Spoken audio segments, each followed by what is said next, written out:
Recording it. Bismillahirrahmanirrahim. Alhamdulillahirabbil alamin. Wa bihi nasta'in ala umurid dunya waddin. Wassalatu wassalamu ala asyrafil anbiya'i wal mursalin. Abil Qasimil Mustafa Muhammad wa alihi at-tahirin siyama baqiyatullahi fi ardin. Puji syukur kepada Allah Subhanahu wa taala dalam Assalamualaikum warahmatullahi wabarakatuh.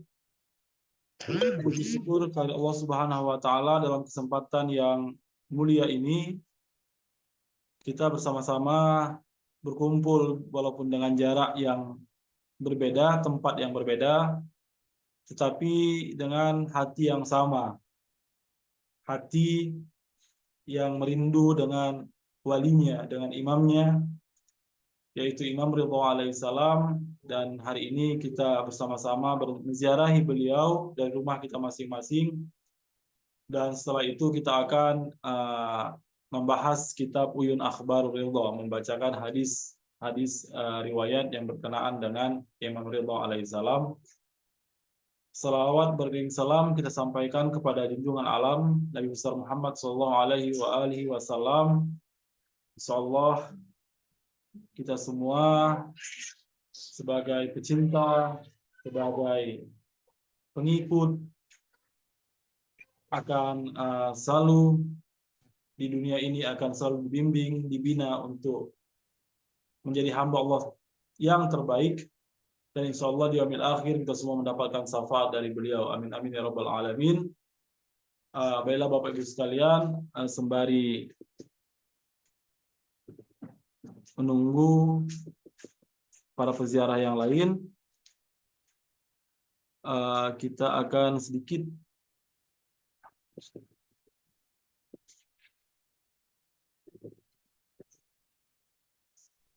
membahas tentang selawat. Kemarin kalau tidak salah saya selawat yang berkenaan tentang Sayyidah Fatimah Zahra sallallahu alaihi. Jadi dikatakan Sayyidah Fatimah Zahra sallallahu alaihi, Allahumma shalli ala Fatimah binti nabiyik wa zawjati waliyik wa ummi sibatainil Hasan wal Husain sayyidi syababi ahlil jannah at-tuhratit tahiratil mutahharah at-taqiyatin nakiyati radiyatiz zakiyah sayyidatu nisa'i ahlil jannati ajma'in salat la yaqu ala ihsa'iha ghairuk. Di sini dikatakan Sayyidatu Zahra sallallahu alaihi radiyah zakiyah, dia adalah orang-orang yang mendapatkan keridhaan dari Allah Subhanahu wa taala, dan dia adalah orang-orang yang mendapatkan kesucian, menjadi orang-orang yang ridha, diridhoi, dan orang-orang yang disucikan. Sayyidatu Zahra sallallahu alaihi adalah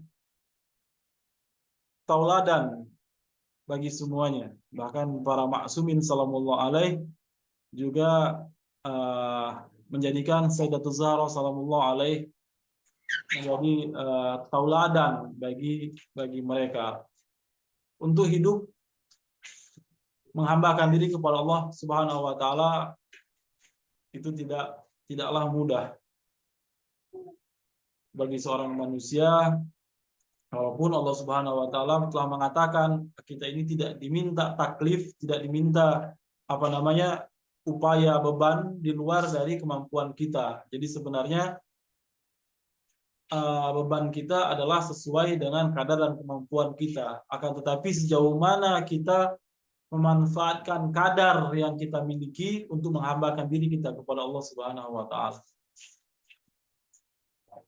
Kalau kita mengingat kehidupan Sayyidatu Zahra sallallahu alaihi, pernah suatu ketika di masa berat-beratnya kehidupan Rasulullah sallallahu alaihi, mungkin saya katakan seberat-beratnya, pernahkah Sayyidatu Zahra sallallahu alaihi hidup tidak berat, kira-kira begitu ya.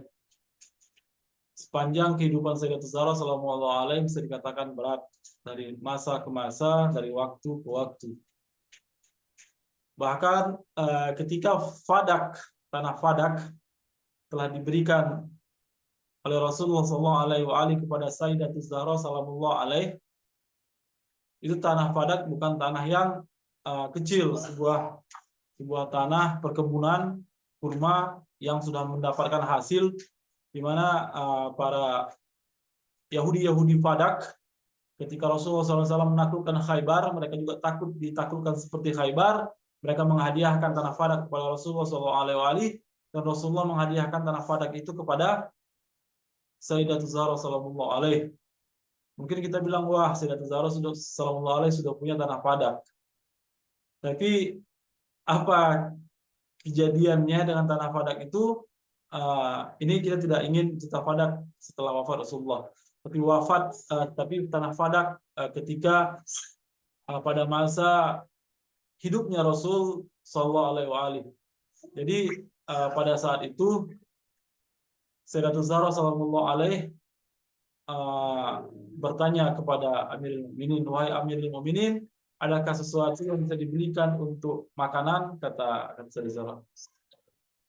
Kata Amirul Mukminin, wallah, saya tidak tahu kalau di rumah tidak ada apa-apa. Padahal kata Amirul Mukminin Ali bin Abi Thalib, saya baru saja mendapatkan uang sewa tanah Fadak. Dari hasil tanah Fadak itu baru saya dapatkan, dan saya bagi-bagikan seluruhnya, tak tersisa kepada orang-orang Madinah pada saat itu. Dan dikatakan bahwa orang-orang itu kalau sudah datang hasil sewa tanah Fadak itu, orang-orang pun berkumpul di depan Amirul Mukminin Ali bin Abi Thalib untuk mendapatkan istilahnya bantuan dari Amirul Mukminin Ali bin Abi Thalib. Begitulah Amirul Mukminin Ali bin Abi Thalib dan Sayyidah Fatimah Az-Zahra sallallahu alaihi dalam hidup dengan apa yang mereka miliki. Dan Sayyidah Az-Zahra sallallahu alaihi tidak marah dan tidak kecewa dengan apa yang telah dilakukan oleh Amirul Mukminin Ali bin Abi Thalib. Bahkan di dalam satu riwayat dikatakan Sayyidatul Zahra sallallahu alaihi itu tidak pernah meminta kepada Amirul Mukminin Ali bin Abi Thalib. Kenapa dia tidak pernah meminta kepada Amirul Mukminin Ali bin Abi Thalib? Dia malu kalau seandainya ketika dia minta kepada Amirul Mukminin Ali bin Abi Thalib dan Amirul Mukminin Ali bin Abi Thalib tidak mampu untuk memberikannya. Dia malu. Karena dia tahu bahwa Amirul Mukminin sang suami bukanlah orang yang tidak bekerja keras. Amirul Mukminin Ali bin Abi Thalib adalah seorang pekerja keras. Sehingga di Madinah kalau kita ingin mencari Amirul Mukminin Ali bin Abi Thalib, cari pada dua tempat. Yang pertama cari di masjid, kalau tidak ada di masjid, dia pasti ada berada di ladang. Makanya setelah selesai dia juga tidak dianggap menjadi khalifah, Amirul Mukminin Ali bin Abi Thalib menjadi seorang petani, menjadi seorang tukang kebun yang memiliki kebun yang cukup luas di Madinah selain dari Fadak, ya, karena Fadak kita tahu semua telah diambil. Itulah kehidupan Sayyidatul Zahra sallallahu alaihi. Susahnya pada masa dakwah Rasul ataupun di akhir dengan segala macam punyaan yang mereka miliki, tapi dia hidup dengan apa adanya. Luar biasa Sayyidatul Zahra sallallahu alaihi. Makanya para maksumin alaihissalam, yaitu putra-putra beliau, selalu mengatakan bahwa kalau kami memiliki masalah, maka kami bertawassul kepada siapa? Kepada Sayyidatul Zahra sallallahu alaihi. Baiklah, itu sedikit kisah kita tentang Sayyidatul Zahra. Insya Allah kita lanjutkan petikan tentang Sayyidatul Zahra dalam minggu-minggu berikutnya, insya Allah.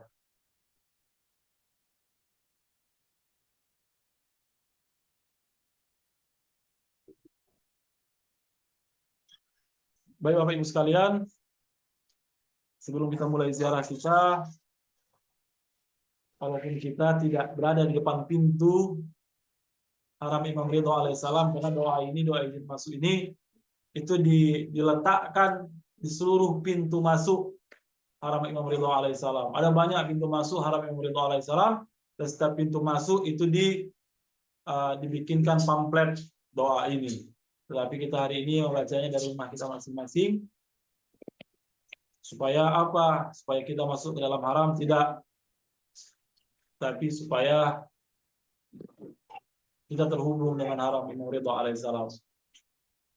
Bapak Ibu sekalian, ruh jiwa ini tidak memiliki tempat.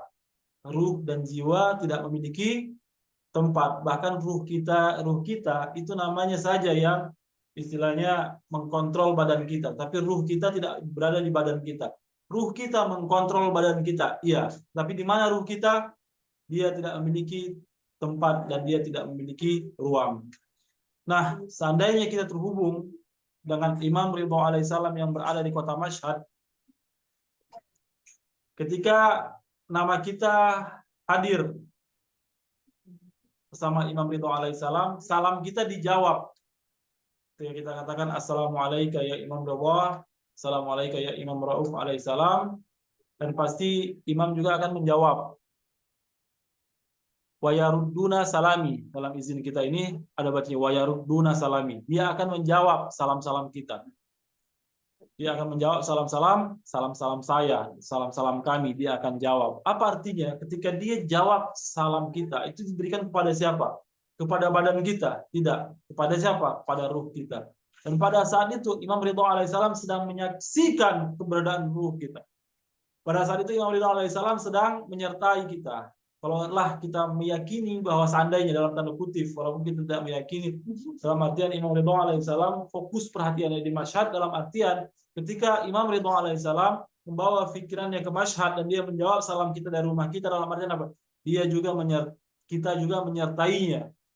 Dia membawa kita ke tempat di mana ia perhatikan. Dalam artian insya Allah, walaupun kita menziarahi beliau dari rumah kita, tapi Allah Subhanahu wa taala memberikan ganjaran, pahala, kebaikan sebagaimana orang-orang yang berziarahi Imam Ridha alaihissalam di kota Mashhad. Amin amin ya rabbal alamin. Karena itu bukan hal yang mustahil bagi Allah Subhanahu wa taala untuk memberikan ganjaran, memberikan kebaikan kepada kita semua.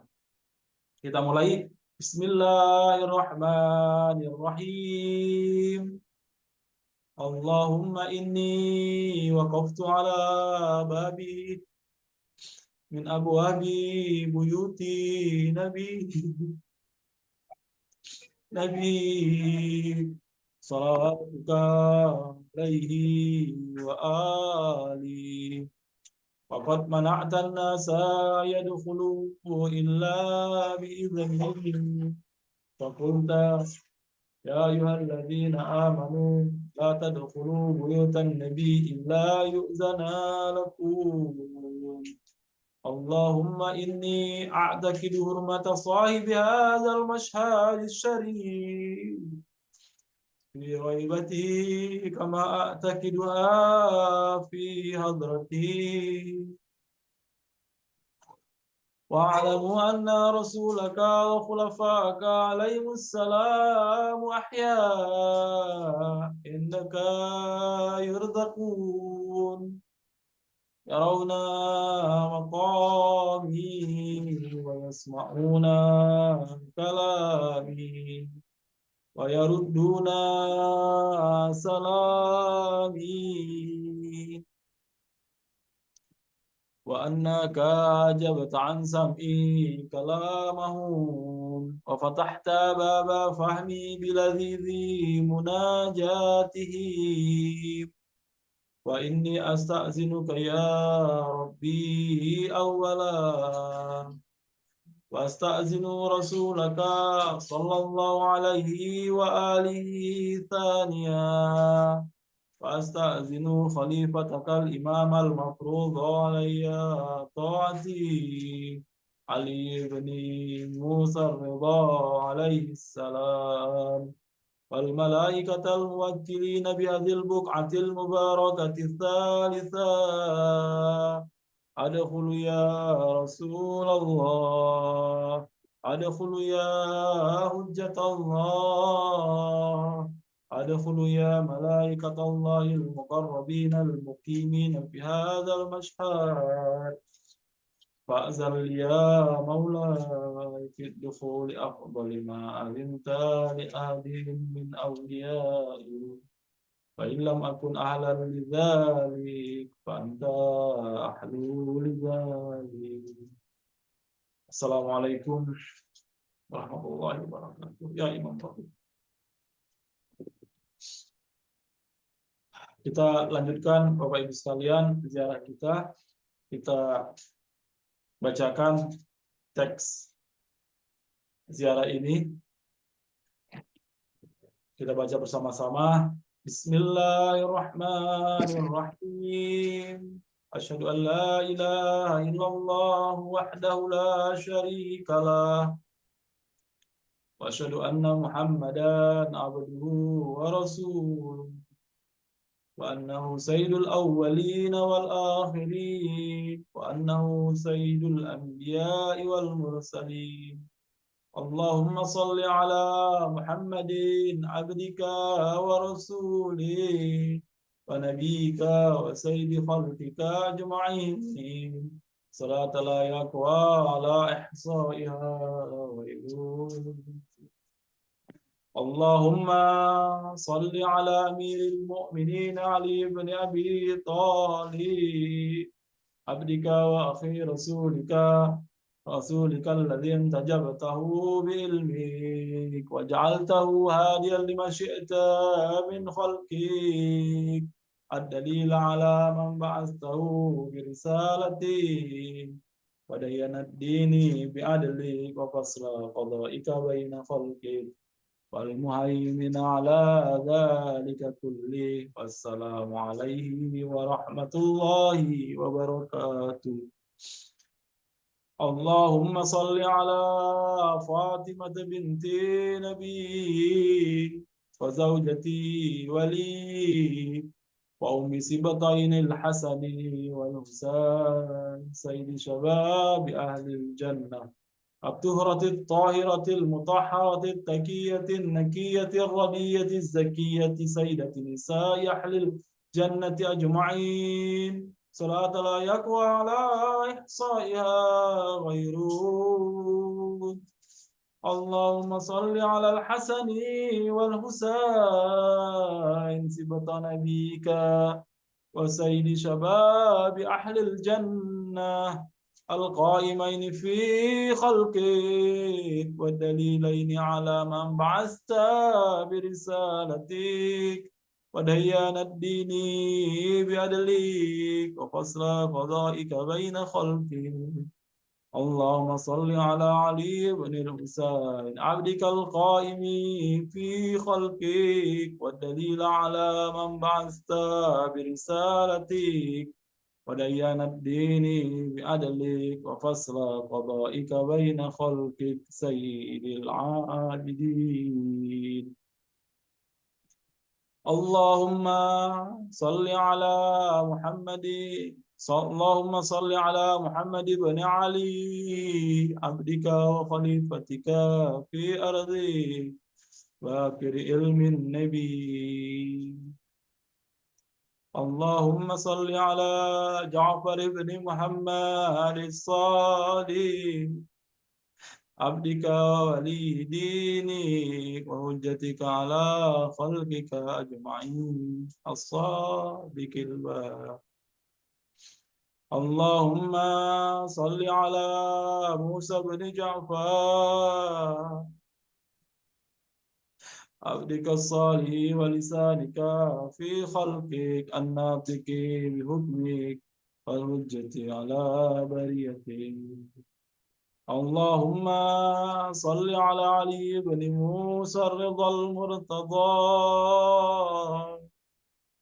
عبدك وولي دينك القائم بعدلك والداعي إلى دينك ودين آبائه الصالحين صلاة لا يقوى على إحصائها غيره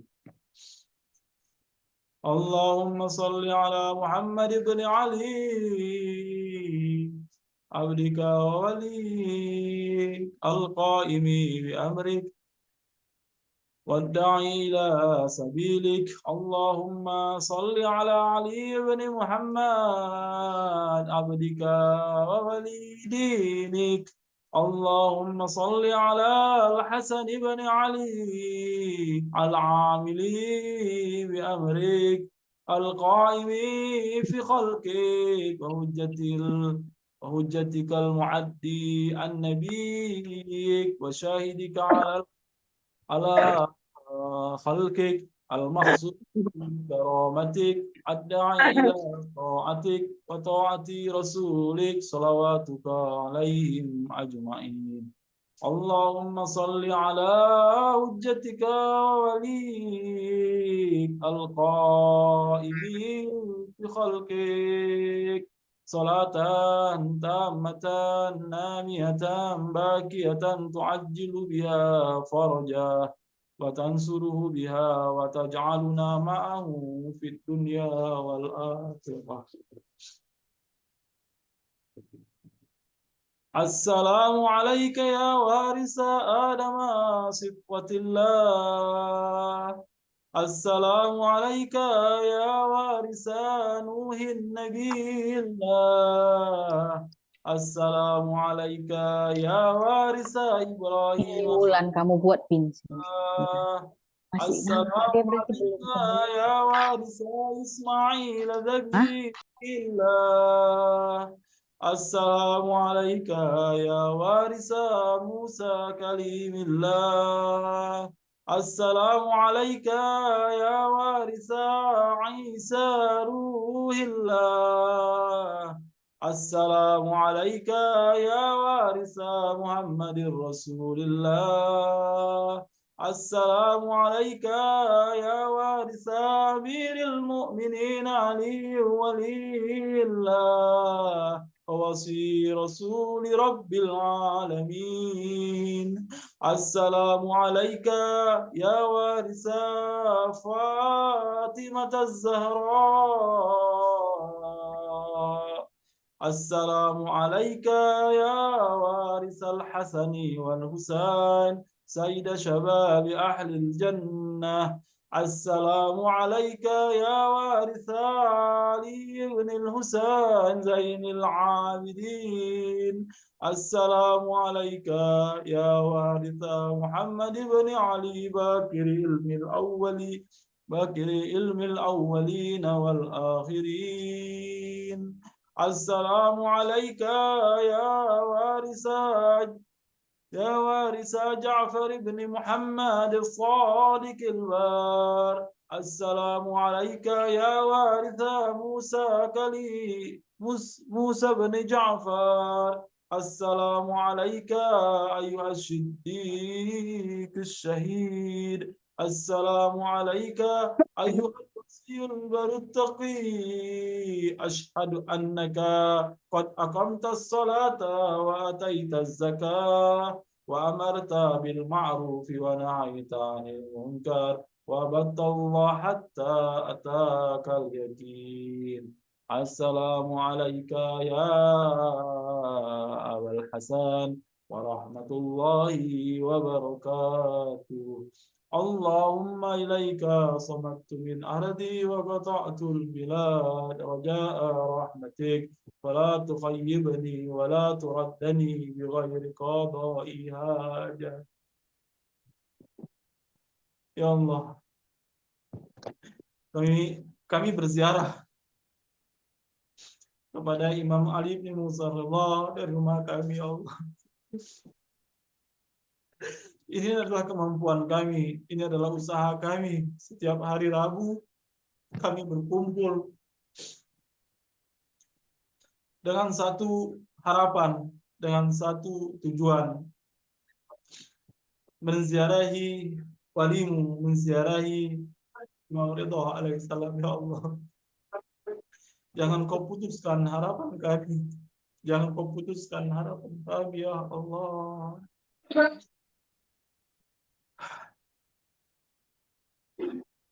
اللهم إليك صمدت من أرضي وقطعت البلاد رجاء رحمتك ولا تخيبني ولا تردني بغير قضاء حاجاتي. وارحم تقلبي على قبر بني أخي رسولك صلواتك عليه. وبأبي أنت وأمي يا مولاي أتيتك زائرا وافدا عائذا مما جنيت على نفسي واحتطبت على ظهري فكل شافعا إلى الله يوم فقري وفاقتي فلك عند الله مقام محمود وأنت إنه وجيه اللهم إني أتقرب إليك بحبهم وبولاياتهم أتولى آخرهم بما توليت به أولهم وأبرأ من كل وليجة دونهم اللهم لعن الذين بدلوا نعمتك واتهموا بك وجهدوا بآياتك وسخروا بإمامك وعملوا الناس على أكتاف آل محمد اللهم إني أتقرب إليك باللعنة عليهم والبراءة منهم في الدنيا والآخرة يا رحمن صلى الله عليك يا أبا الحسن صلى الله عليك يا أبا الحسن. Ini akhir ziarah kita Bapak Ibu sekalian. Kita panggil Imam Ridha sallallahu alaika ya Abul Hasan. Sallallahu alaika ya Abul Hasan.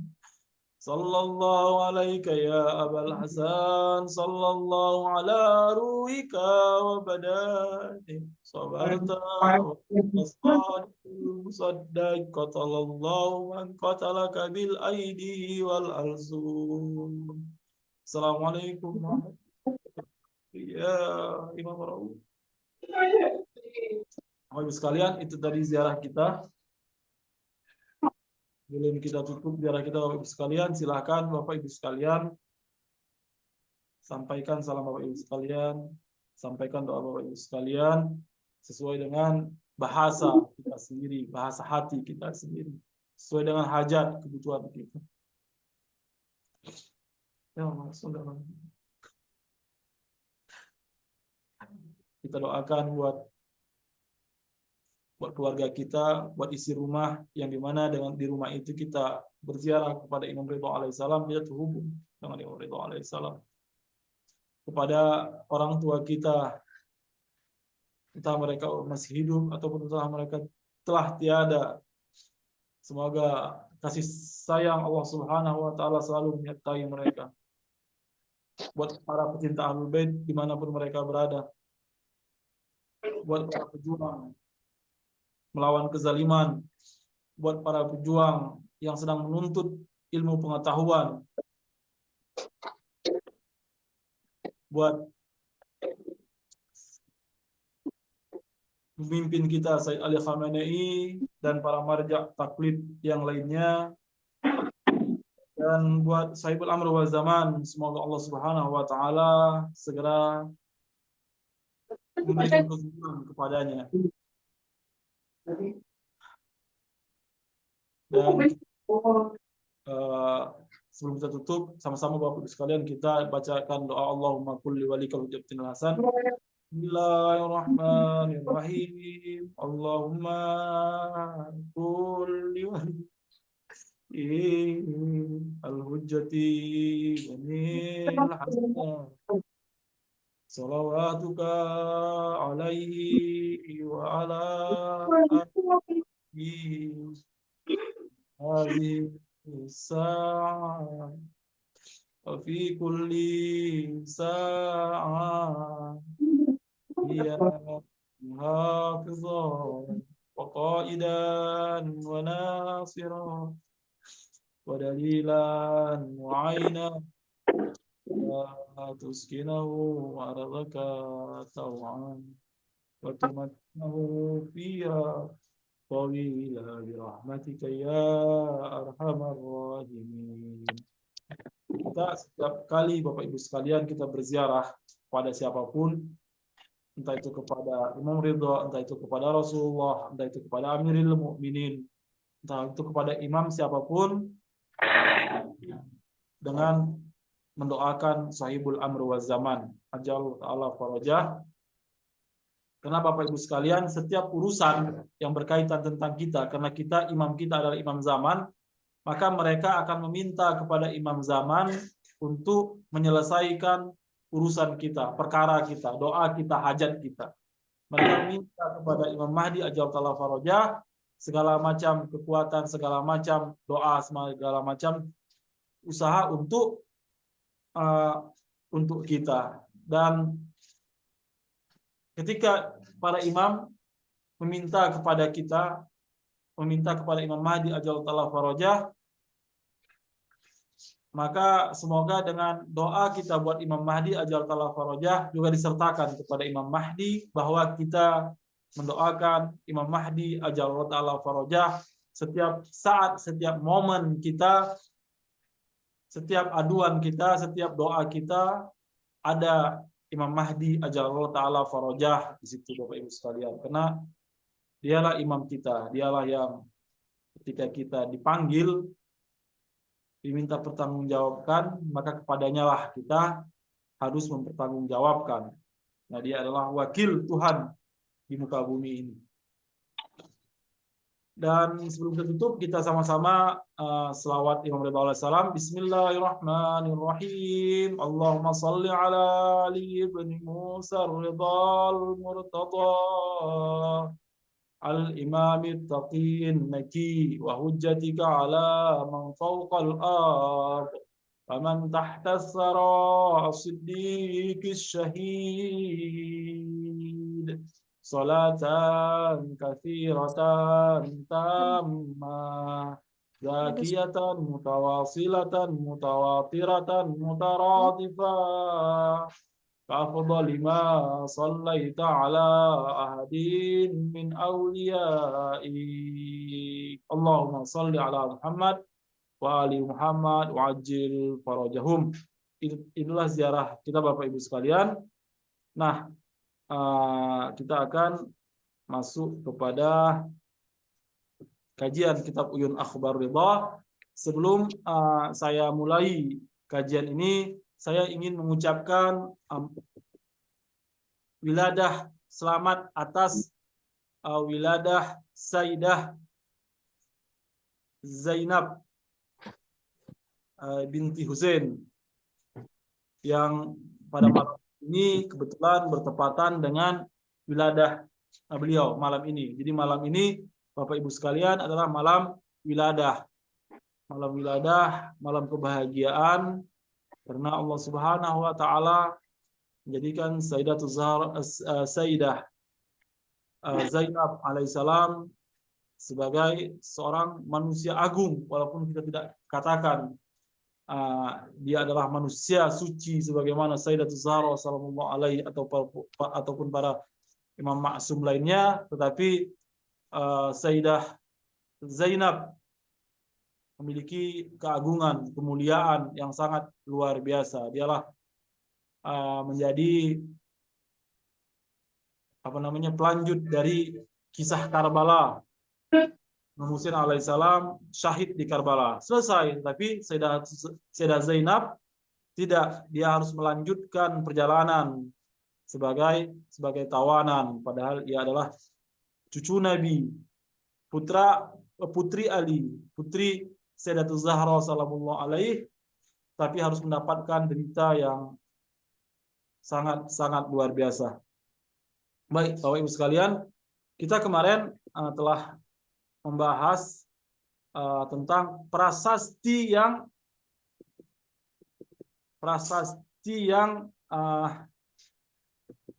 diberikan Allah Subhanahu wa taala kepada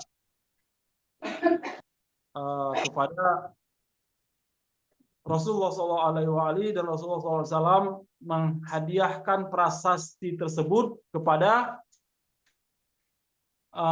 Sayyidatul Zahra sallallahu alaihi, dan kita telah membaca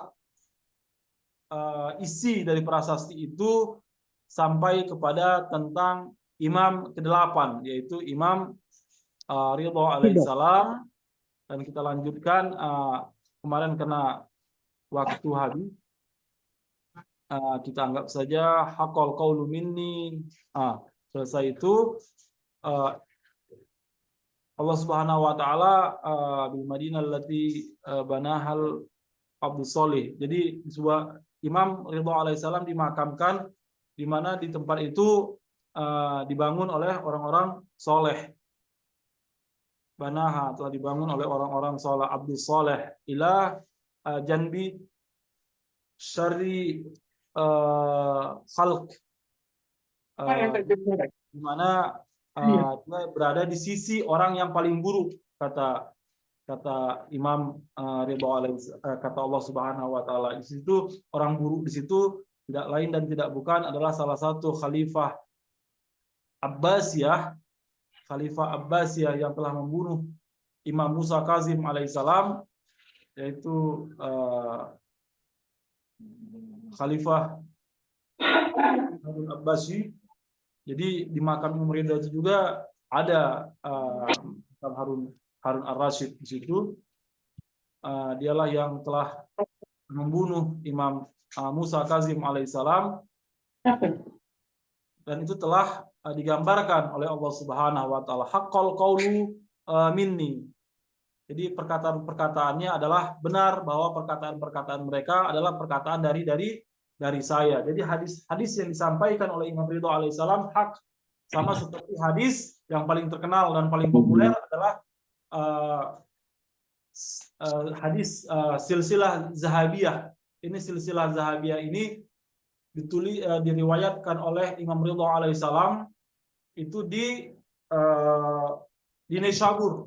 Ketika dia sampai Nishabur dan dicatat oleh para ahli hadis pada saat itu. Kita tahu bahwa dunia perhadisan itu rata-rata dikuasai oleh orang-orang Persia. Bahkan hadis-hadis Ahlus Sunnah juga dikuasai oleh orang-orang Persia. Jadi budaya tulis, budaya pewartaan, budaya periwayatan itu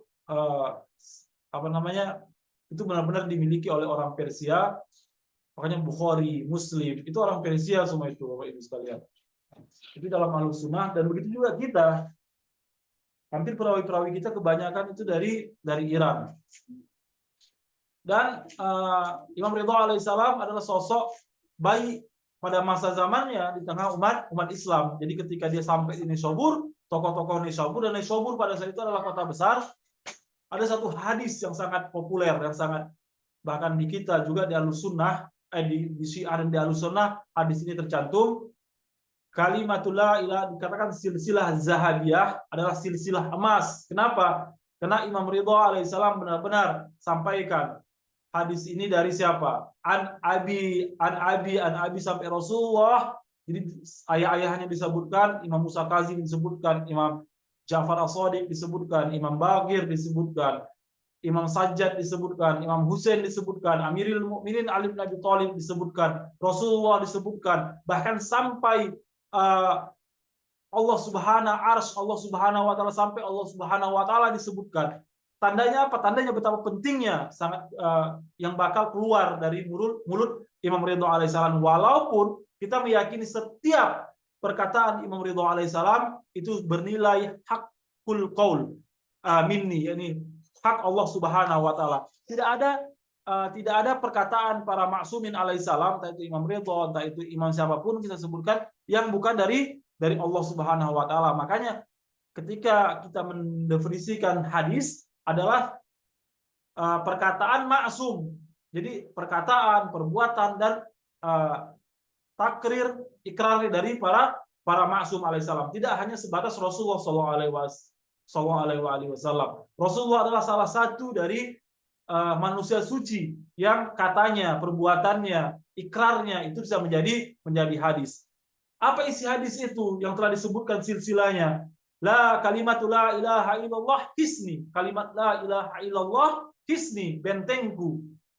Itu benteng Allah Subhanahu wa taala. Faman dakhala hisni, barang siapa yang masuk ke dalam bentengku, kata Allah Subhanahu wa taala, yaitu apa? Barang siapa yang mengucapkan kalimat la ilaha illallah, bersyahadah akan keberadaan Allah Subhanahu wa taala,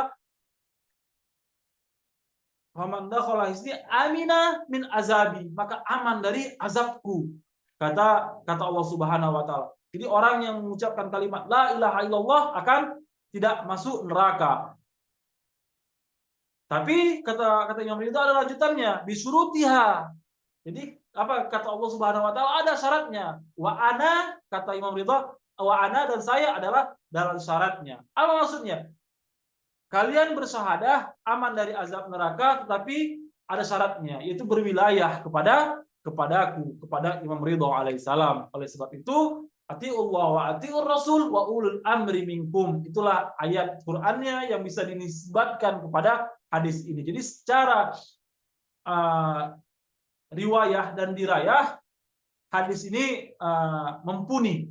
Jadi dalam artian hadis ini tidak keluar dari nilai-nilai Al-Quran, dan layaknya Imam Ridho alaihissalam sebagai perawi karena dia adalah bagian dari Ahlul Bait Rasulullah SAW. Warisan Rasulullah itu ada padanya. Jadi dua-duanya cocok, dua-duanya hadir kepada Imam Ridho alaihissalam. Haqqal qauli minni.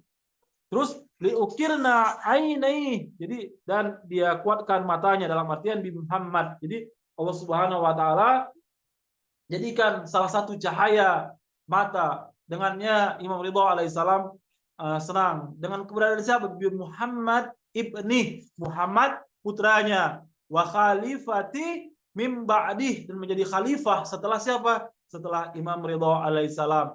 Dan di dalam prasasti tersebut dikatakan bahwa warisu ilmi, dan dia adalah warisan Allah Subhanahu wa taala, warisan ilmu Allah Subhanahu wa taala. Hakikat ilmu Allah Subhanahu wa taala juga ada pada Imam Muhammad Jawad alaihissalam. Wa ma'dinal hukmi, dan menjadi perbandaran hukum-hukumku. Kalau Anda ingin mencari hukum Allah Subhanahu wa taala, Anda ingin taat kepada Allah Subhanahu wa taala, gimana cari hukumnya? Pada Imam Muhammad Jawad alaihissalam. Wa maudhi'i sirri, dan menjadi tempat rahasiaku. Segala sesuatu yang diberikan oleh Allah Subhanahu, yang ada pada Allah Subhanahu wa taala tidak layak untuk disampaikan kepada siapa saja. Sebagaimana Al-Quran yang telah disampaikan kepada kita, tapi ada kata-kata sir di mana tidak dengan gamblang disampaikan. Di situ dikatakan atiullah wa atiur rasul wa ulul amri minkum. Ulul amri man, ulul amri siapa? Itu tidak disampaikan oleh Allah Subhanahu wa taala dalam kitabnya.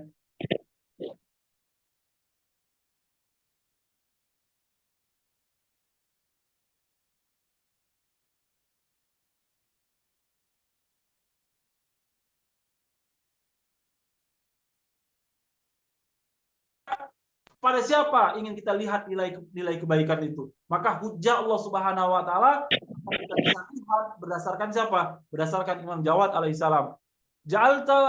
Ja'altu hujjata maswah, dan dia menjadi tempat hujjahnya Allah Subhanahu wa taala.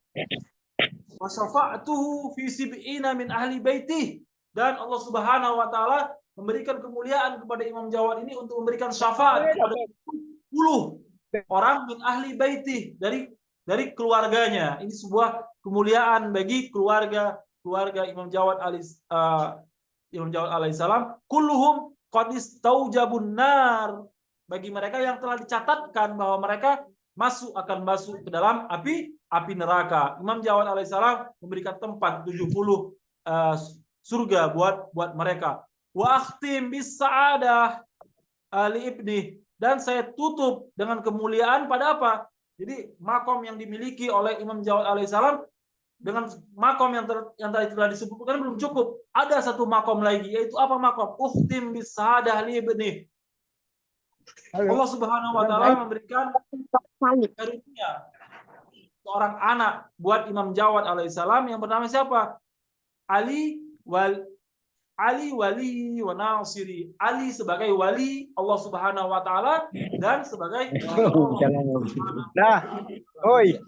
itu kalau seandainya kita diberikan oleh anak yang bertakwa, mengasahkan diri, anak yang syahid misalnya, anak yang segala macam kemuliaan yang dimiliki oleh Allah Subhanahu wa taala, sesungguhnya itu adalah kemuliaan yang dimiliki oleh orang tuanya. Semoga kita semua ditutup oleh Allah Subhanahu wa taala dengan anak-anak yang bisya'adah, anak-anak yang menjadi wali Allah Subhanahu wa taala, menjadi nasiri, menjadi penolong Allah Subhanahu wa taala. Wa syahidi fi khalqih amini ala wahyi, dan Imam Ali Al-Hadi ini juga sebagai apa? Syahid fi khalqih. Dia akan menjadi syahid. Menjadi syahid dalam artian bukan hanya melihat, oh aku memantau-mantau para makhluk Allah Subhanahu wa taala. Tidak, Bapak Ibu sekalian. Dia syahid. Apa artinya? Ketika hamba itu tolong, dia akan menolong. Ketika hamba itu membutuhkan sesuatu, dia akan memberikan tangannya buat hamba itu. Bukan hanya sebatas melihat-lihat saja. Tapi barang siapa hamba-hamba yang dilihat dan dia mengabaikan, ya sudah. Jadi kita yang lemah ini, kita membutuhkan sesuatu yang syahid, syahidullah. Jadi orang yang menyaksikan. Jadi sebenarnya syahid ini adalah baik dalam artian Allah Subhanahu wa taala mewakilkan orang-orang yang menjadi saksi buat kita semua. Bukan hanya sebatas wah, kita akan catat dosa-dosa kita akan catat kebaikan. Tidak, bukan hanya sebatas makna itu, tapi jauh dari, lebih luas daripada penyaksian akan sikap-sikap kita, tapi juga mereka memperhatikan apa kekurangan kita. Fi khalqi, untuk hambaku. Wa amini ala wahyi, dan menjadi aman, tempat yang aman untuk wahyu ilahi. Jadi tidak hal-hal yang ada pada Imam Hadi alaihissalam, maka itu tidak akan pernah tertahrif, tidak akan pernah ada perubahan, tidak ada akan penyelewengan, tidak ada akan penyimpangan. Banyaknya ayat-ayat ilahi telah diturunkan kepada para nabi, ada Injil, ada ini, ada itu, tapi banyaknya penyimpangan yang ada pada mereka. Bahkan seandainya lafaz sebuah ayat ilahi saja sampai dengan benar kepada kita, belum tentu Bapak Ibu sekalian maknanya itu sampai dengan benar kepada kita. Jadi kalau kita ingin mengetahui hak dalam artian lafaznya dan maknanya, tanya kepada siapa? Amini ala wahyi, yang aman atas wahyu ilahi. Siapa itu? Dalam prasasti ini Allah mengatakan bahwa dia adalah Imam Hadi alaihissalam. Akhruj min hudda'i ila sabili, dan darinya dikeluarkanlah seorang pengajak kepada jalanku, wal khazana li ilmi, dan sebagai khazanah ilmuku. Siapa itu? Al-Hasan, itu Imam Hasan Asy'ari. Kita bacakan Bapak Ibu sekalian bahasa Indonesianya. Saya akan mengangkat Musa, setelahnya ini yang sebelumnya akan terjadi fitnah yang sangat gelap, dan Musa berupaya untuk urusan kewajiban-kewajibanku supaya tidak terputus, dan hujahku tidak hilang, dan para pecintaku tidak menderita. Ketahuilah, barang siapa yang mengingkari salah satu dari mereka, sesungguhnya telah mengingkari nikmat-nikmatku.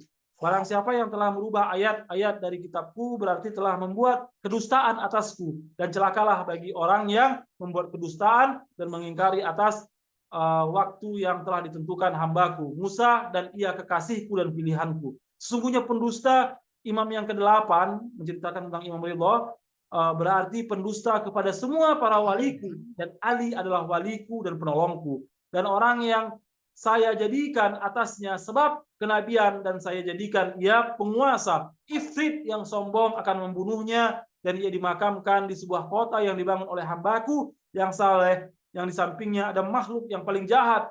Perkataan yang benar berasal dariku. Saya akan sinari kedua matanya dengan putranya Muhammad sebagai khalifahku setelahnya. Maka dia adalah pewaris ilmuku, khazanah hukumku, dan ia adalah tempat kuletakkan rahasia-rahasiaku. Hujahku bagi makhluk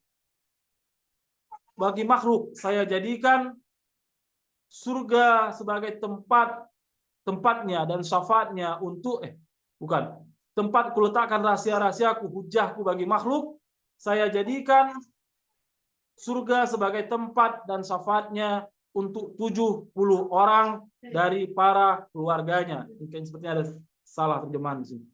Yang telah ditetapkan neraka bagi mereka, dan saya stempel dengan kebahagiaan untuk putranya Ali sebagai waliku dan penolongku, sebagai saksi untuk makhlukku, dan tempat yang aman bagi wahyuku. Aku keluarkan darinya. Aku akan keluar darinya seorang yang mendakwah ke jalanku, dan khazanah ilmuku yang bernama Hasan, yaitu Imam Hasan Asy'ari alaihissalam. Summa ukmilu dzalik bi'ibnih, rahmatan lil alamin. Putra Imam Hasan Asy'ari ini siapa? Adalah seorang anak yang Allah Subhanahu wa taala sempurnakan baginya. Ini rahmatan lil alamin, dan dia akan menjadi rahmat untuk seluruh alam semesta. Siapa itu Bapak Ibu sekalian? Dia itu adalah Imam Mahdi ajallahu ta'ala farajah. Pada masa Imam Mahdi ini Bapak Ibu sekalian adalah ada masa di mana afdalul amal terbaik itu ada pada masa ini Bapak Ibu sekalian. Kalaulah seandainya Salman, kalaulah seandainya Miqdad sebagai sahabat Rasulullah SAW, mereka bisa menjadi manusia yang sangat agung, yang sangat luar biasa pada masa Rasulullah SAW. Bapak Ibu sekalian, ketahuilah bahwa zaman ini orang bisa untuk lebih daripada Salman dan Miqdad, karena potensi yang dimiliki oleh zaman ini. Kalau seandainya zaman ini Bapak Ibu sekalian kita tidak bisa manfaatkan untuk kita bisa menjadi hamba-hamba terbaik Allah Subhanahu wa taala, berarti bukan salah dari zaman ini, tapi yang salah adalah kita. Itu mungkin untuk terjadi. Berarti kitalah yang benar-benar tidak memanfaatkan zaman ini. Zaman Imam Mahdi ajallahu ta'ala farajah adalah hari ini, saat ini. Hari ini, saat ini adalah ujian Bapak Ibu sekalian. Berbeda dengan zaman kezuhuran. Pada zuhur, ketika Imam ajallahu ta'ala farajah hadir di tengah kita, maka ia akan memberikan keadilan. Maka tidak ada yang terzalimi. Seluruh hak-hak manusia akan diberikan. Tidak ada yang merasa tidak cukup dan tidak ada yang merasa tidak puas pada saat itu. Hari inilah Bapak Ibu sekalian, di saat kita tidak melihat imam kita, tetapi kita senantiasa hadir untuk bisa menjadikan ia sebagai wali, sebagai penolong, bahkan walaupun kita tidak melihatnya.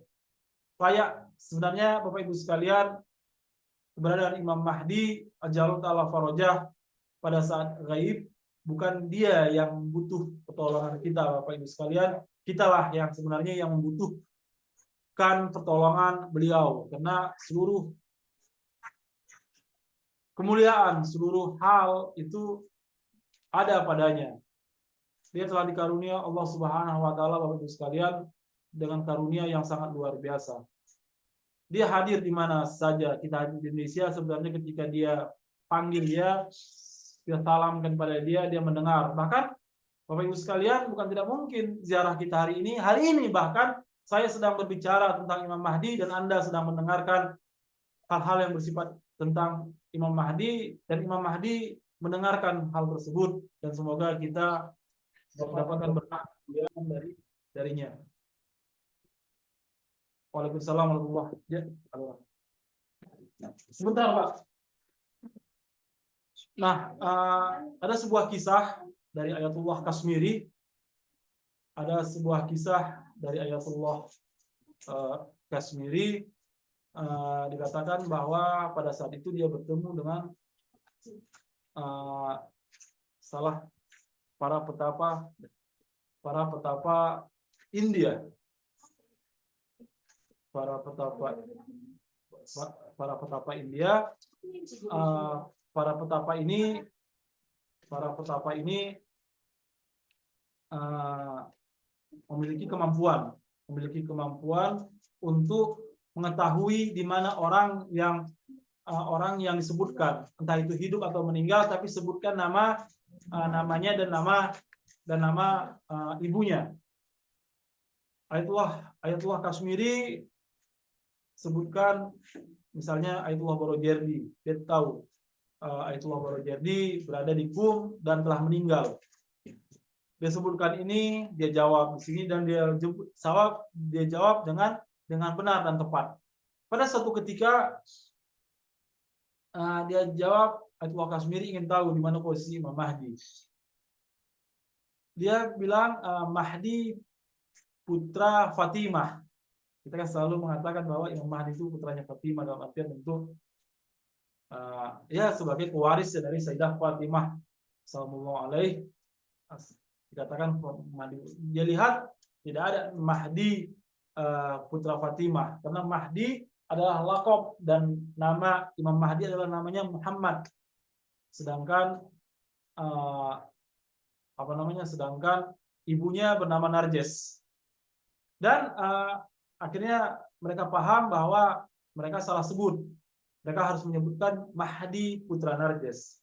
Setelah disebutkan Mahdi putra Narjes, si petapa ini bingung sejenak dan dia mundur, dia heran. Kata dia, dimanapun aku melihat orang ini, dia selalu ada. Jadi dimanapun letak dunia ini dia ada. Jadi dia tidak disebutkan misalnya Mahdi Muhammad. Jadi Imam Mahdi ini di satu titik dia tidak bisa sebutkan. Karena dia melihat pribadi ini ada di mana-mana. Dan dia tanya, siapa ini? Muhammad bin Muhammad putra Narjes ini. Dia katakan dialah imam kami, kata Ayatullah Kashmiri.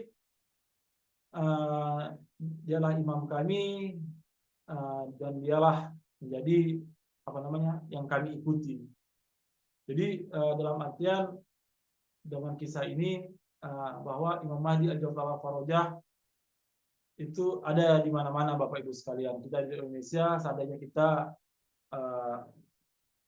ingin berdialog, sampaikanlah. Dia akan mendengar, dia akan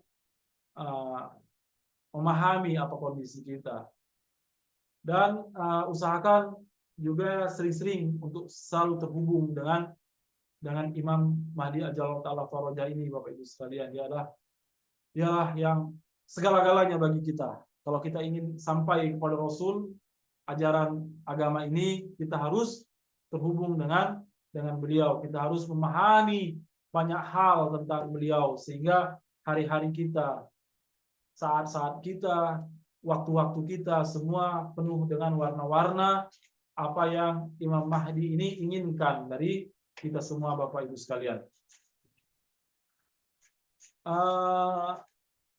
Waktu kita juga sudah habis. Sepertinya untuk satu poin ini kita akan sampaikan minggu depan saja, Bapak Ibu sekalian.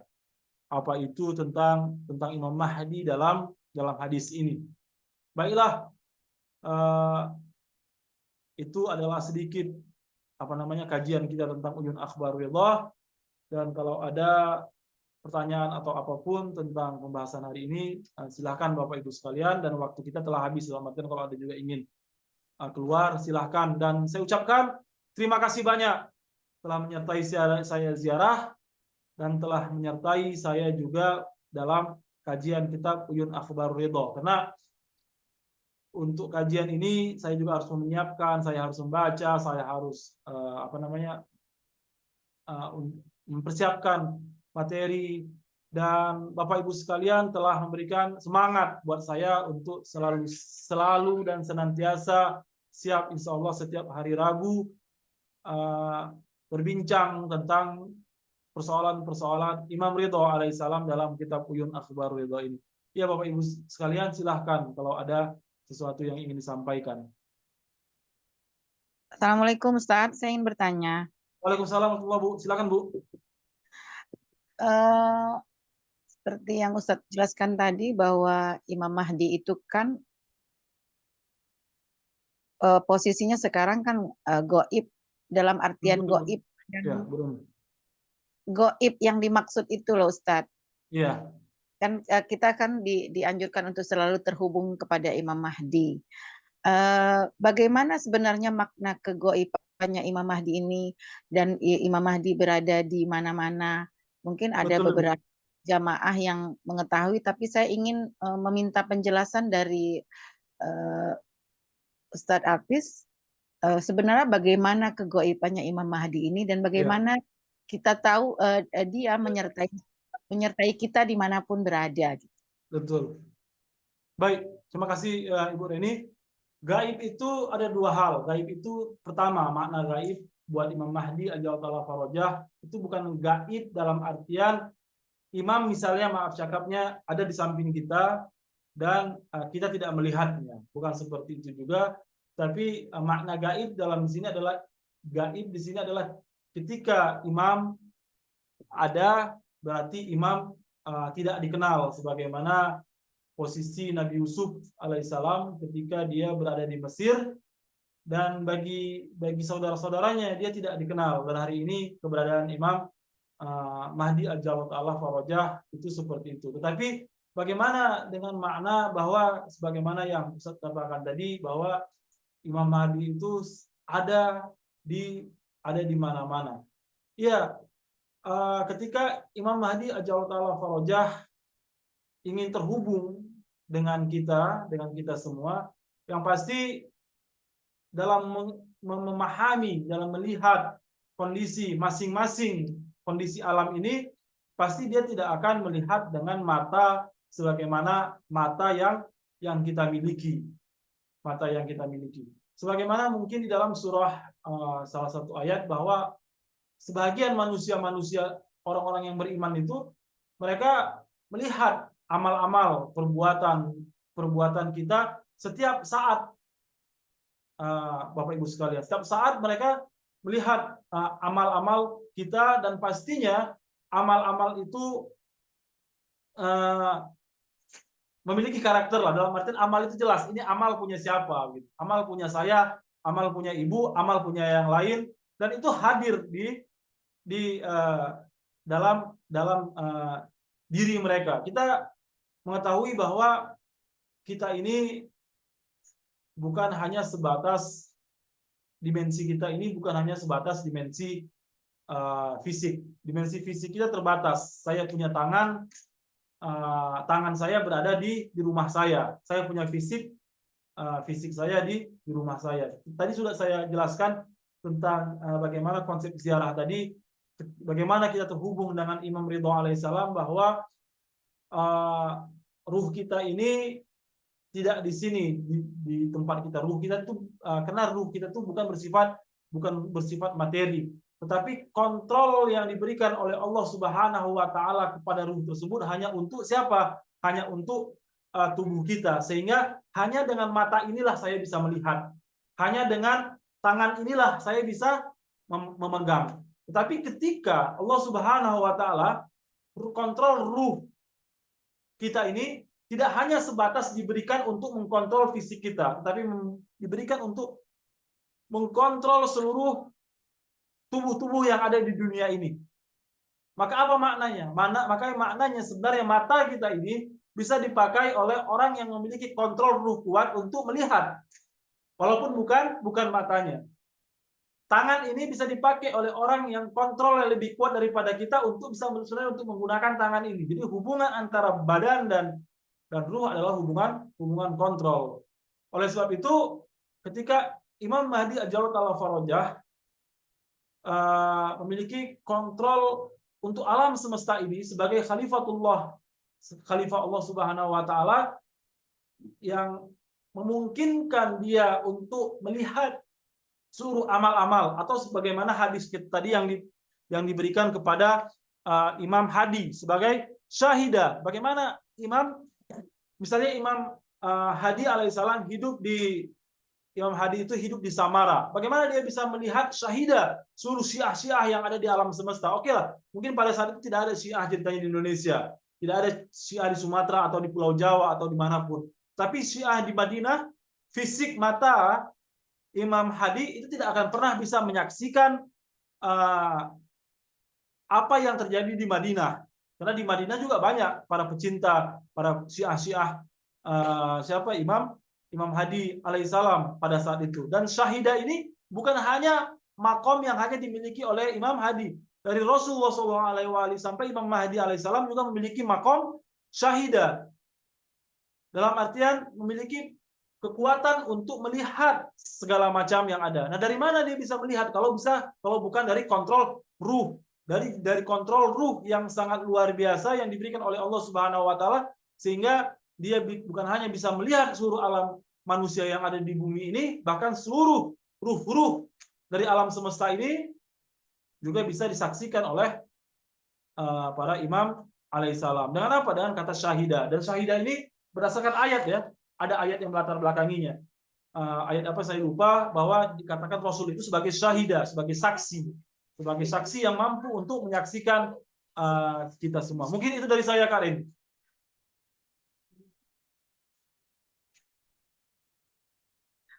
Ustadz, kalau misalnya kita mengadakan majelis gitu ya Ustadz, Ya, bagaimana kita bisa meyakini bahwa Imam Mahdi itu ada di sekeliling kita gitu? Maksudnya ada di salah satu dari tamu yang hadir gitu. Apakah seperti itu? begini kali ini, baiklah. Imam itu memiliki sifat yang sangat agung. Ketika kita sampaikan salam kepadanya, ketika kita sampaikan salam kepadanya, maka apa? Dia akan menjawab salam. Kita hari ini berada di Sumatera Utara, tapi Mashhad Imam Ridho ada di mana? Di Mashhad. Perlu 8 jam naik pesawat kalau kita ingin ke sana, Kak Reni. Tapi salam yang kita berikan itu bukanlah salam hanya sebatas fisik, tapi salam apa namanya, salam yang keluar dari persoalan fisik, sehingga salam kita sampaikan dengan hati, dengan ketulusan, itu akan salam didengar oleh Imam Ridho alaihissalam, dan Imam pun akan menjawab salam itu, Kak Reni. Dalam artian seperti ini. Jadi walaupun jarak kita itu tidak membatasi kita untuk menyampaikan salam kepada Imam Ridho alaihissalam, tidak membatasi kita untuk berziarah kepada Imam Ridho alaihissalam. Itu satu hal. Di dalam artian mereka itu memiliki kekuatan tasarruf, sama seperti konsep ruh tadi. Ketika ruh mereka kuat, kontrol mereka itu bisa sampai kepada siapa-siapa. Nah, bagaimana dengan orang yang majelis? Jadi ketika orang di majelis, memang kita di majelis ngapain, Kak? Kita di majelis memberikan salam. Kita di majelis kita bertawasul. Dalam artian ketika kita majelis Ahlul Bait salamullah, entah itu wiladah, entah itu syahadah, apa yang kita lakukan? Kita mencoba menghubungkan diri kepada mereka, bukan hanya sebatas salam, bahkan dengan air mata kita terhubung dengan mereka. Nah, dengan kekuatan yang mereka miliki, dengan kasih sayang yang mereka miliki, ketika jiwa kita yang berada di majelis, termasuk di acara kita hari ini, karena keikhlasan, dengan ketulusan, dengan orientasi sebagaimana doa kita bicara tadi, untuk mendekatkan diri dengan apa? Dengan cinta. Jadi mendekatkan diri alaihissalam karena cinta kita kepada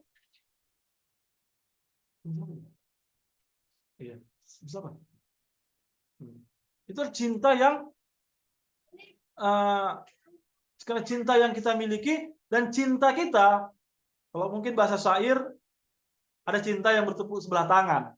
Tapi yakin dan percayalah, cinta seseorang yang diberikan kepada para maksumin alaihissalam, cinta seseorang yang diberikan kepada Allah Subhanahu wa taala, itu tidak akan pernah bertepuk dengan sebelah tangan. Satu langkah kita mendekat kepada Allah Subhanahu wa taala, maka 7 langkah Allah Subhanahu wa taala mendekat kepada kita. Satu air mata, satu salam kita berikan kepada manusia suci, dalam manusia ilahi, maka apa yang akan mereka berikan? 7 salam akan mereka jawab salam tersebut, Bapak Ibu sekalian. 1 air mata yang kita teteskan buat mereka, saya tidak tahu berapa air mata yang mereka teteskan buat kita, apalagi dengan dosa-dosa kita. Mereka tahu kita meneteskan air mata karena mereka, dan mereka juga tidak akan membiarkan kita menetes air mata kena dosa-dosa yang kita beban. Makanya dikatakan bahwa Imam Mahdi ajallahu farajah, Imam Mahdi itu selalu mendoakan seluruh syiah-syiahnya. Apa yang menjadi sedih hatinya ketika dia melihat catatan para syiahnya itu berwarna dosa-dosa. Jadi dengan dosa-dosa itu yang membuat Imam Mahdi sedih. Walaupun Imam Mahdi sedih, dia tetap mendoakan supaya Allah Subhanahu wa taala mengampuni dosa-dosa tersebut. Begitulah mereka. Jadi satu kebaikan yang kebaikan yang kita berikan, maka berkali-kali balasan yang mereka berikan. Jadi berdasarkan tasarruf mereka, kekuatan yang mereka, berdasarkan kasih mereka, berdasarkan apa mereka, jadi itu bukan hanya sebatas teori kita katakan imam hadir dalam majelis-majelis kita. Tetapi apa? Kontrol ruh yang kita. Karena ketika kita majelis, makanya dikatakan buat ahlul bait, ketika ahlul bait bahagia, maka kita bahagia. Ketika ahlul bait sedih, maka kita harus sedih. Dulu kemarin, karena ini kita paham ya yang ikut kelas epistemologis bahwa sedih dan bahagia ini bukan urusan ilmu husuli, bukan ilmu konsep, tetapi benar-benar hadir. Dalam artian kalau kita bahagia dengan kebahagiaan ahlul bait, kebahagiaan itu apa? Hadir dalam diri kita. Berarti jiwa kita hadir penuh dengan kebahagiaan. Dan mereka yang memiliki kekuatan terhadap kontrol diri kita dan mereka juga hadir dalam kebahagiaan kita. Ketika kita sedih, mereka juga hadir dalam kesedihan kita. Karena yang sedih itu apa? Yang sedih itu adalah ruh. Yang bahagia itu apa? Ruh. Jadi seperti itu, Kak Reni. Mungkin itu dari saya. Sedikit lagi ya Ustadz ya.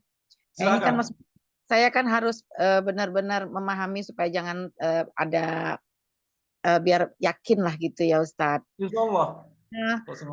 Ketika Ustadz membacakan doa Imam Ridho, doa mengucapkan salam di awal itu beberapa kali mengapa Ustadz itu terus mengeluarkan air mata atau mengalami kesedihan.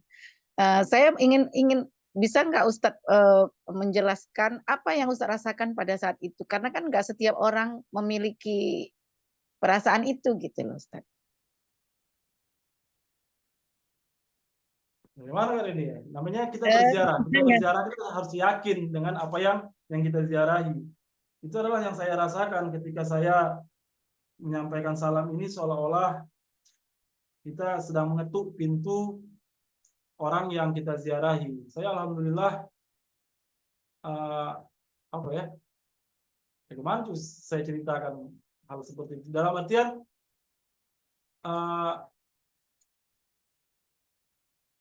saya pribadi merasakan bahwa Imam Ridho itu kena. Saya tidak pernah mungkin saya berziarah, saya tidak merasakan ada ketenangan batin dalam diri saya, Kak Reni, selama di Mashhad. Saya tidak pernah merasakan saya ziarah, oh ziarah saya begitu-gitu saja, begitu. Hati itu merasa berubah. Nah, dengan seringnya mungkin berziarah, bahwa setiap kali kita lihat Imam Ridho alaihissalam, maka yang berbicara itu mungkin hati saya, seperti itu. Bagaimana saya mau mengungkapkan kan ini? Jadi beginilah Ustadz, maksudnya kan Ustadz Hafiz kan udah pernah di Mas'ad gitu ya, udah pernah melihat makamnya Imam Ridho gitu. Bagaimana dengan kami-kami yang belum ke sana gitu? Apakah akan memiliki rasa yang sama gitu? Insya Allah, kalau kita niatkan setiap hari misalnya dengan acara ini, misalnya ingin bertemu dengan Imam Ridho dan kita yakin bahwa Imam Ridho alaihissalam sebagaimana doa minta izin itu, dia mengetahui bila zizi munajatihim, bahwa dengan ziarah itu akan menemukan laziz munajat, akan menemukan kenikmatan dalam bermunajat. Jadi salam kita kepada orang-orang yang di sekitar kita, misalnya kita bertemu dengan seseorang, assalamualaikum, sama, katanya sama salam. Tetapi salam yang kita berikan Kak Reni kepada orang-orang yang ada di sekitar kita itu berbeda dengan salam yang kita berikan kepada manusia suci. Salam itu tidak akan sama. Jadi ketika dikatakan di situ ada kenikmatan dalam bermunajat, benar-benar kenikmatan itu hadir di dalam diri kita. Itu semestinya. Assalamualaikum Ustaz. Waalaikumsalam Ibu. Apa khabar Ustaz? Semoga Ustaz sihat ya. Dan boleh ini masa dah habis, boleh ke saya share sedikit? Silakan Bu. Boleh ya. Okey Ustaz, terima kasih banyak saya ucapkan pada Ustaz yang membimbing kami di setiap hari Rabu. Walau pada awalnya saya pun tak berapa faham nama kitab ni apa tu, Uhyu, apa nak sebut, padahal saya Akbar kan Allah. Uhyu Al-Akbar Ar-Ridha ni. Asalnya memang dah agaknya dah lebih 10 tahun buku ni di rumah, tetapi sengaja ada buka-buka, saya buka tapi tak macam berurutan lah membacanya. Tetapi setelah Ustaz buka kelas ini, Alhamdulillah dia berurutan daripada pertama kenapa Imam ni diberi gelaran Ridha dan sebagainya. Ibunya semua tu mula-mula memang pada saya memang susah nak faham juga pasal dimulakan pertama, kalau kita mulakan dengan apa ziarah tu, alhamdulillah lah kita sama-sama ikut, tapi kadang-kadang hati ni jahat kan, syaitan ni macam lama sangat nak baca ziarah ni, nak tunggu apa ilmu tu kan, setiap kali datang macam masa dah setengah jam ni dan boleh ke Ustaz sampaikan. Kadang-kadang kita ni syaitan ni mengganggu kita, tetapi alhamdulillah bila kita rutin sabar. Macam tadi hari ini saya baru sampai ke rumah saya di Malaysia, di Johor, agak letih, penat lagi. Saya rasa dalam 10 minit tu saya ingat saya nak tidur dululah, nanti boleh dengar Ustaz penceramah pukul 5, tapi saya takut terlajak. Saya kuatkan semangat, bangun ambil wuduk, tunggu majlis Ustaz. Majlis yang untuk kita bacalah, sebagaimana Ustaz kata, kalau kita baca ni dari jauh, rumah kita ini ibarat masyhad, jauhlah dari jauh. Semoga ikhtiar kita yang sedikit ni dalam kepenatan kita ni, yang tadi Ustaz kata makrifah tu akan datanglah. Kita pun mohon macam itu. Kalau kita baca sendiri kadang-kadang hayal, tertidur, tetapi bila ada yang guru yang membantu, kita jadi macam semangat tu ada. Jadi bila macam bila Ustaz mulakan membaca tu dengan menangis, kita dengan melihat gambar tu, bukan kita ya Allah aku tak dapat nangis, kenapa Ustaz dapat nangis kan, macam gitu. Jadi maknanya kekuatan Ustaz tu, macam Ustaz kata dah lama duduk di masyhad dengan selalu memandang makam Imam Ridha, melihat zarihnya, dom dia tu apa tu, apa yang atas tu, bentuk kubah tu, dia dak kali pandang kan. Jadi mungkin pada masa tu rindu, apa tu, selalu lihat, dah bertambah sayang kan. Tapi bila jauh lagi, sebab tu bila Ustaz baca dengan makna yang Ustaz lebih faham, Ustaz dapat menangis. Begitu juga kita dulu pun waktu Muharram kita nak nangis untuk Imam Hussein pun susah, tetapi bila sering kita dengar ceramah-ceramah atau kita baca dan ikuti, lama-lama air mata itu keluar kerana rasa cinta dan sayang tu. Jadi mungkin suatu hari kita pun dapat bukan saja nangis untuk Imam Hussein, tetapi kita fahamkan apa yang Ustaz sampaikan setiap hari Rabu ni, hadis-hadis tentang Imam Ridha, maka kita akan rasa jatuh cinta. Bila kita baca ziarah Imam ni, kita akan faham. Jadi saya macam pun sebenarnya saya pun rindu juga selalu bila baca ni, ya Imam sampaikanlah hajat aku, berilah aku masa, kesihatan dan rezeki untuk sampai ke sana supaya kita dapat ziarah dengan maknawi. Maknanya kita dah faham sedikit hadis-hadis yang Ustaz sampaikan tu. Tapi masih banyaklah yang kita nak kena pelajari, baru bab hadis yang ke-6, baru sedikit. Tetapi insya-Allah dengan bimbingan Ustaz, pelan-pelan kita dapat apa yang Ustaz sendiri rasakan. Pelan-pelan kita dapatlah. Bukan benda ni senang. Macam saya dah terima Ahlul Bait tu daripada umur saya 16 tahun, 17 tahun. Sekarang saya dah 57. Bayangkan dekat 30-40 tahun, rasa cinta nak menangis untuk Imam Hussein tu bukannya mudah. Bukan 1 tahun, 2 tahun, 3 tahun, berpuluh-puluh tahun untuk sampai ke stage situ. Jadi insya-Allah kita sentiasa ikhlas berdoa semoga Ustaz sihat, dapat bimbing kita. Walaupun macam tadi saya cakap, kita mulakan kelas itu masanya 1 jam, tapi setengah jam dah baca ziarat. Tetapi itulah yang terbaik pada saya. Kita boleh baca ziarat yang sedikit pelan, tapi sampai yang pendek. Sampai bila kita nak macam gitu yang pendek, kita, dengan bimbingan Ustaz ni kita dapat baca yang panjang ni setiap hari Rabu. Kita tak dapat daripada ustaz-ustaz yang lain. Mungkin bukan diorang tak boleh ajar, diorang pun ada matan yang lain. Tapi kita mungkin Allah beri kita masa peluang untuk setiap Rabu ni, masa yang sedikit ni 1 jam dapat bersama Ustaz. Syukur Alhamdulillah. Dan saya rasa yang mula-mula kelas pun mungkin macam dengar sambil lewat, tetapi setelah Ustaz kasih rakaman tu, dengar balik pelan-pelan, Masya Allah, ya, aku tertinggal ni ada gini-gini. Jadi maknanya kita dengar balik untuk penghayatan tu dan cuba amalkanlah apa yang Ustaz sampaikan. Kerana setiap sebelum ziarah tu Ustaz akan sampaikan apa makna ziarah, apa makna gini, daripada rakaman pertama kedua tu semua ada ilmu yang boleh kita faham, kita terima, kita fahamkan dan kita amalkan. Itu dia Ustaz, saya sharing, Afwan. Actually ada banyak lagi lah, tak apa, lain kali nanti saya share lagi Ustaz. Alhamdulillah Bu, saya senang sekali kalau ziarah ini memberikan efek positif buat kita semua. Dalam artian cinta itu Bu, kita kan memang sebenarnya kan dituntut, cinta itu adalah hal yang dituntut. Jadi saya tidak meminta upah atas jerih payah yang telah dilakukan oleh Rasul kecuali illa mawaddah fil qurba. Jadi cinta itu bukan istilahnya, bukan konsep, hanya pemahaman di dalam diri kita, tetapi cinta itu ada benar-benar dalam diri kita, Nah, untuk menghadirkan cinta di dalam diri kita, seperti Ibu katakan tadi, itu memang bisa dibilang butuh latihan.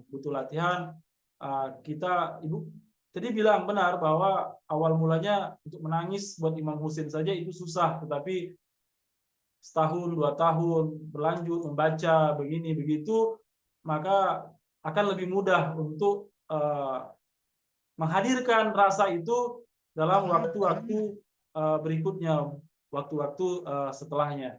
Nah, mudah-mudahan dengan ziarah Imam Ridha ini, Bapak Ibu sekalian, bisa membantu kita untuk menghadirkan kecintaan itu, kecintaan kepada keluarga Rasul, kepada para maksumin, kepada Rasul, keluarga Rasul, dan terkhusus Imam Ridha alaihissalam.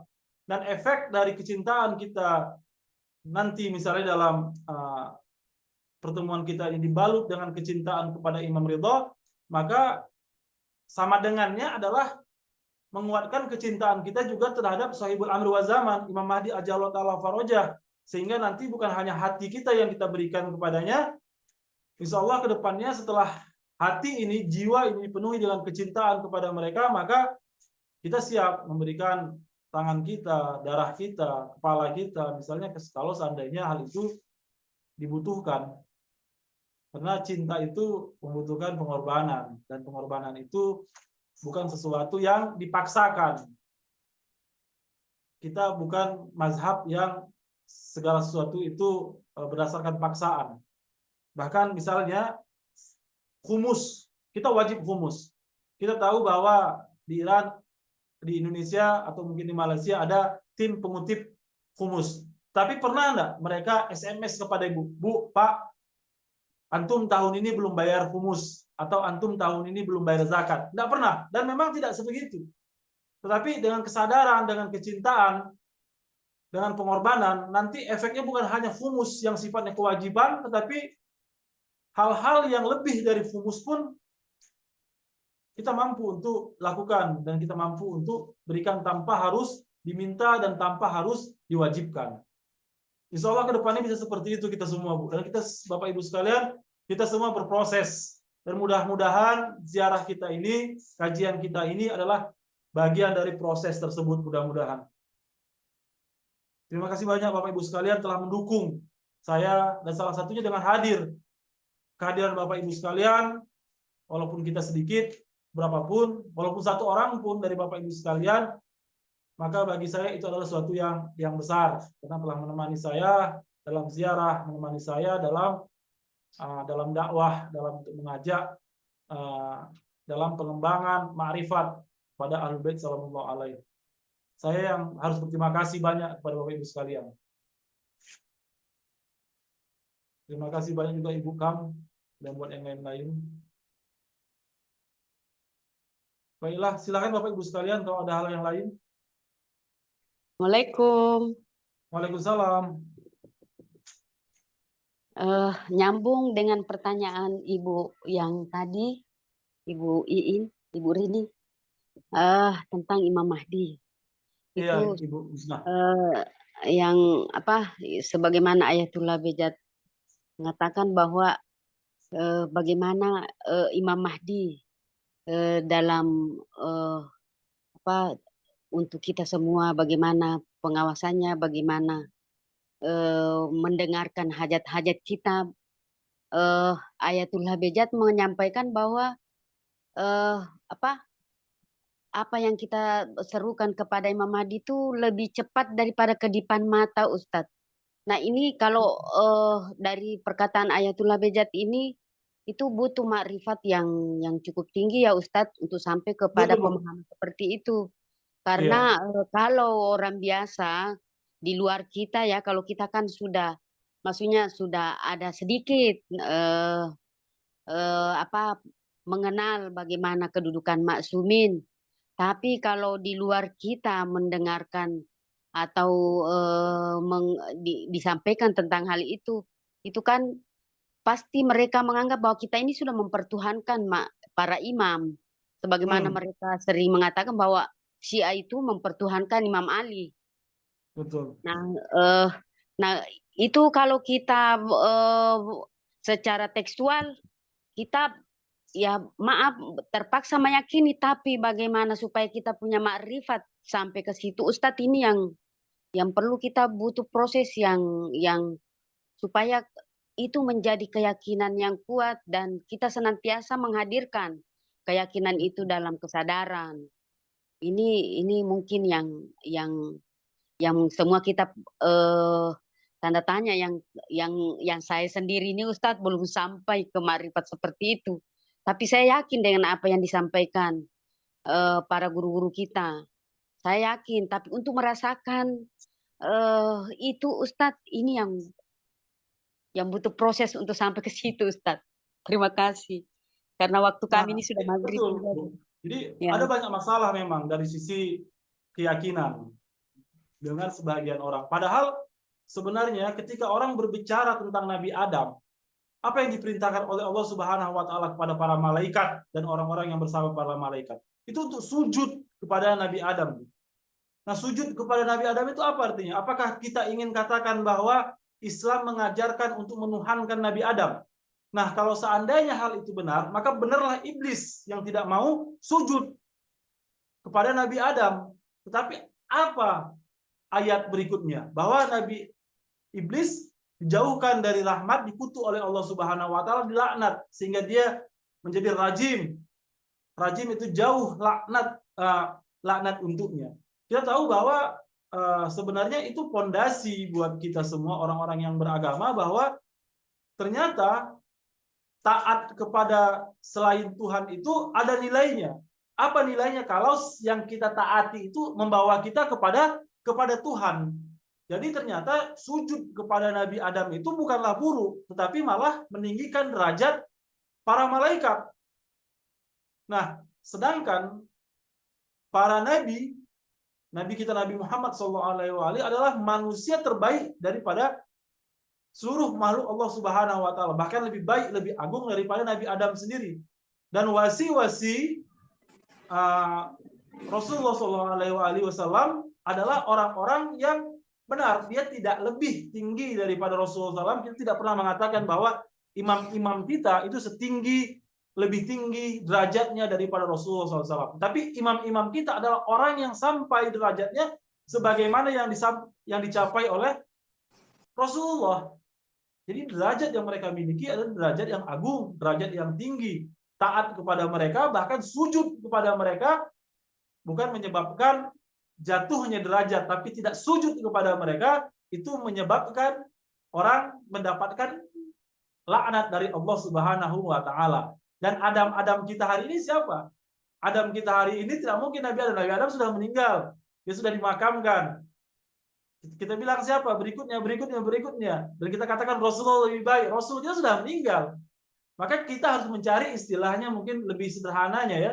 Karena kan persoalan sujud Nabi Adam itu lebih mudah diterima. Kita katakan hari ini kita mencari Adam kita. Siapa Adam kita? Nah, kalau Adam kita hadir tidak hadir, bukan Adam kita tidak ada, tapi tidak hadir. Dan itulah yang kita orang Syiah katakan, dialah Imam Mahdi ajallahu ta'ala farajah. Dia adalah Adam kita. Walaupun pada dasarnya kita juga tidak dituntut untuk sujud sebagaimana para malaikat terhadap Adam. Tetapi mencari Imam Mahdi, bersama Imam Mahdi, menyertai jalan-jalan Imam Mahdi, memahami apa yang dikehendaki oleh Imam Mahdi, itulah disebut dengan ma'rifat. Dan ketika ma'rifat itu kita kembangkan, kita pahami lebih jauh, lebih besar, maka yang pasti kita akan mendapatkan derajat kemuliaan dikarenakannya. Maka atiullah wa atiur rasul wa ulul amri minkum. Jadi taat kepada Allah, Rasul dan ulul amr. Dan ulul amr itu tidak disebutkan siapa. Dan itulah yang kita katakan ulul amr di situ adalah Imam Mahdi ajallahu ta'ala farajah. Jadi sebenarnya tidak ada masalah juga dari sisi kalam. Yang mempersoalkan itu adalah iblis. Iblis yang mempersoalkan itu. Mungkin bahasa kasarnya seperti itu, Ibu. Dan itulah dari saya, Ibu Gusnah. Semoga kita bisa menjadi pengikut terbaik dari Imam Mahdi ajallahu ta'ala farajah, insyaallah.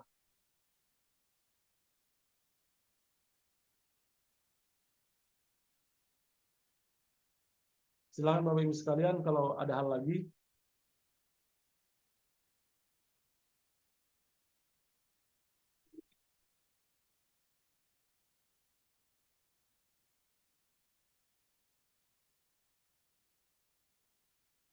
Baiklah, kalau tidak ada, saya ucapkan terima kasih banyak Bapak Ibu sekalian.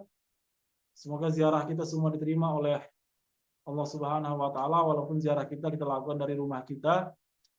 Dan semoga juga kajian ini memberikan manfaat kepada kita, menambah ma'rifat kita yang efeknya adalah memperkaya hati kita, memperluas amal kita, nanti efeknya. Dan semoga semua ini, ziarah dan kajian ini memberikan keberkahan dalam kehidupan kita. Amin amin ya rabbal alamin. Wabillahi taufiq wal hidayah. Assalamualaikum warahmatullahi wabarakatuh. Sallu ala nabi wa alihi. Allahumma salli ala Muhammad wa ali Muhammad wa ajil farajahum. Terima kasih Ustaz. Assalamualaikum. Sama-sama Ibu. Waalaikumsalam warahmatullahi wabarakatuh.